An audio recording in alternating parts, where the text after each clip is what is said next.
Hi, I'm Sally Andrews, and I am making a video today from Naked.Recovery, talking through some strategies for managing anger following from a breakup or a divorce. So let's first of all have a look from a kind of physiological, biological perspective. What is happening when we're angry? Well, we are having a central nervous system response. Our nervous system is detecting a threat. It doesn't feel safe. Now, that threat may be out there, something external happening, like an email or a text or an actual conversation with the trigger, probably your ex, can also, however, be triggered internally. You're in a thought loop. That thing that he or she said, why did he, whatever. We can go looping through this, and we ourselves can activate and trigger a central nervous system fight response. Now, when our nervous system is in a fight response, that's our sympathetic nervous system kicking in, and it's getting us prepared and ready to defend ourselves because there is this perceived threat going on. Now, at this point, we're fully dysregulated. Our prefrontal cortex, our thinking brain, the part that's responsible for rationale and logic and thinking through the consequences of our actions, this actually shrinks, because all of our energy and power is going to our reptilian brain, the amygdala here, that is responsible for defense. And when we're in that dysregulated state, it's really important that we first and foremost calm our nervous system. So number one is using the breath. The breath is like your superpower, your magic wand that you can wave just to bring calm to that nervous system and create those feelings of safety that it needs to know it's safe in order to be calm and get that brain back online again. So a favorite tool of mine, particularly when we're in fight mode and we're experiencing anger, is known as box breathing. So this is like, we imagine we're drawing a box. So we're breathing in for the count of 4, hold for the count of 4, exhale for the count of 4, hold for the count of 4, and continue doing the box breathing until you can really feel that nervous system coming back to regulation. There's also alternate nostril breathing, where we put one finger to a nostril and we inhale and hold and exhale and hold, and then we switch. Just a few of those, you'll already feel the difference as you send oxygen around all the parts of the brain and send messages of calm and safety to that nervous system of yours.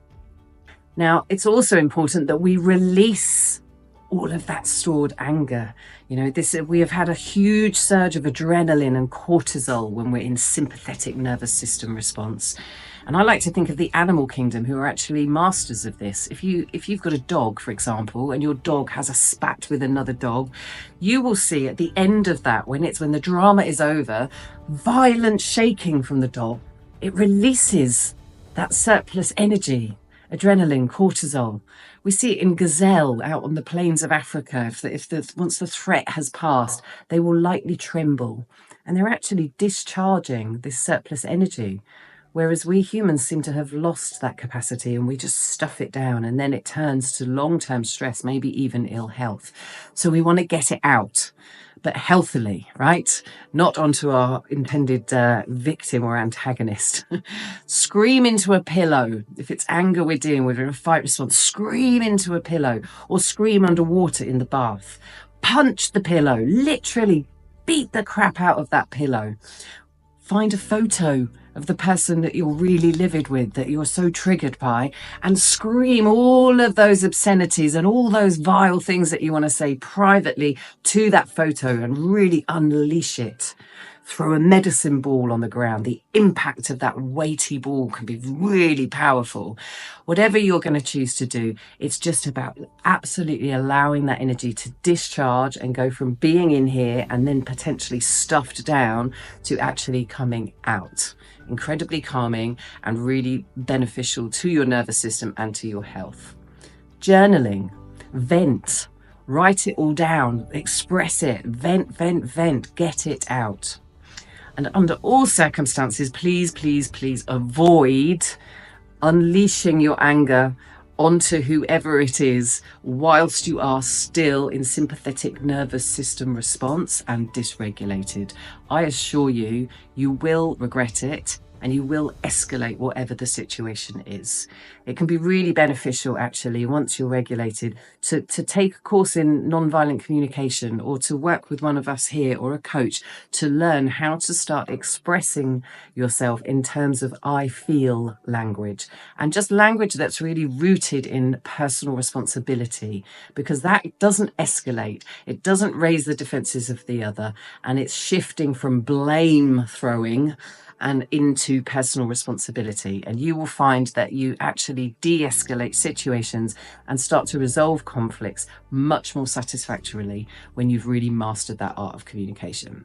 So good luck, set that anger free, and please feel free to drop us a line if you'd like some support with managing those big feelings. Thank you.